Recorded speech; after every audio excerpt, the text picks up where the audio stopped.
कभी सुना है किसी को ये बोलते हुए कि मुझे जिंदगी में कुछ छोटा हासिल करना है? नहीं सुना होगा। हर किसी को तुमने यही बोलते सुना होगा कि मुझे जिंदगी में कुछ बड़ा हासिल करना है। शायद तुम्हें भी कुछ बड़ा ही हासिल करना होगा, लेकिन सवाल ये नहीं कि तुम्हें हासिल क्या करना है। तुम्हारी मंजिल बड़ी है या छोटी, तुम्हारा लक्ष्य बड़ा है या छोटा, अभी तो तुमने पहली सीढ़ी चढ़ी है, लेकिन कम से कम तुमने अपने मन में ये सोचा तो सही कि तुम्हें कुछ हासिल करना है। कम से कम ऐसी सोच की वजह से तुम कुछ कोशिश तो करोगे।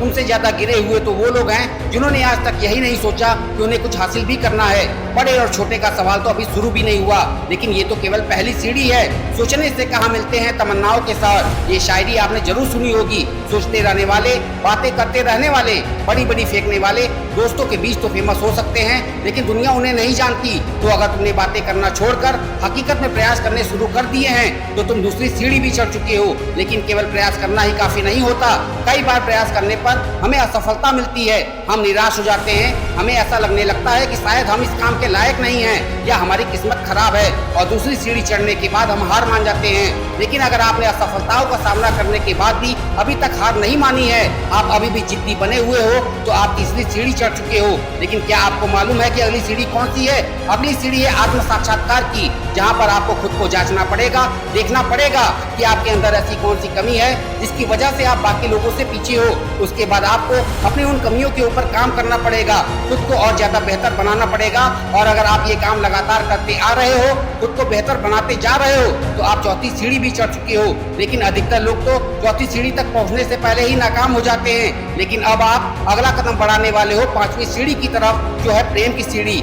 आपने कई बार कृष्ण भक्तों को ये बोलते हुए सुना होगा कि उन्हें भगवान श्री कृष्ण से प्रेम है, चाहे वह भक्त स्त्री हो या पुरुष। लेकिन ये बात सुनने में थोड़ी अटपटी लगती है, क्योंकि अधिकतर भारतीय लोग इस बात का साथ नहीं जानते। पांचवी सीढ़ी मंजिल को पाने की अंतिम सीढ़ी होती है। हो सकता है आप भक्ति ना करते हो, लेकिन फिल्में तो देखते ही होंगे, और ये डायलॉग तो आपने सुना ही होगा कि किसी चीज को अगर शिद्दत से चाहो तो पूरी कायनात आपको उससे मिलाने में लग जाती है।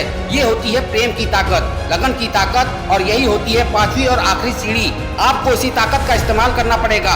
सारी निराशाओं से ऊपर उठकर खुद को मंजिल के लायक बनाकर आपको अब उसे प्राप्त करने के लिए लगातार प्रयास करने पड़ेंगे। और उन प्रयासों के लिए आपको अपने मन को नहीं मारना है, बल्कि आपको अपने मन से ही प्रयास करना है। और कोई भी मनुष्य किसी भी चीज, वस्तु या लक्ष्य को पाने के लिए तभी मन से प्रयास करता है जब वह उससे प्रेम करता है। अगर आपको अपनी मंजिल से लगाव है, तभी आप बिना किसी वजह के, बिना रुके, बिना थके लगातार उस मंजिल को पाने के लिए प्रयास कर पाओगे। और एक दिन ऐसा आएगा जब आपको अपनी मंजिल मिल जाएगी। दोस्तों, इसी बात को और ज्यादा खींचने की जरूरत नहीं है। जो लोग समझदार होंगे समझ गए होंगे कि मैं क्या कहना चाहता हूँ। और अगर अभी भी आपको ये बात समझ में नहीं आई है तो इस वीडियो को एक बार फिर से देखना, इन बातों को समझने की कोशिश करना। अगर आप ये 5 सीढ़ियाँ चढ़ गए हैं, इन बातों को समझ गए हैं, तो फिर आपको किसी और वीडियो को देखने की जरूरत नहीं पड़ेगी। तुम जिस मंजिल को पाना चाहोगे वो मंजिल तुम्हारे कदमों में होगी। आशा करता हूँ इस वीडियो से आपको कुछ सीखने को जरूर मिला होगा, तो इसे शेयर जरूर कीजिएगा। मैं मिलूंगा आपसे अगले वीडियो में, जो आपके जीवन में पॉजिटिव ऊर्जा को भर दे और आपको दिखाए एक सही दिशा। देखते रहिए RS मोटिवेशनल स्पॉट।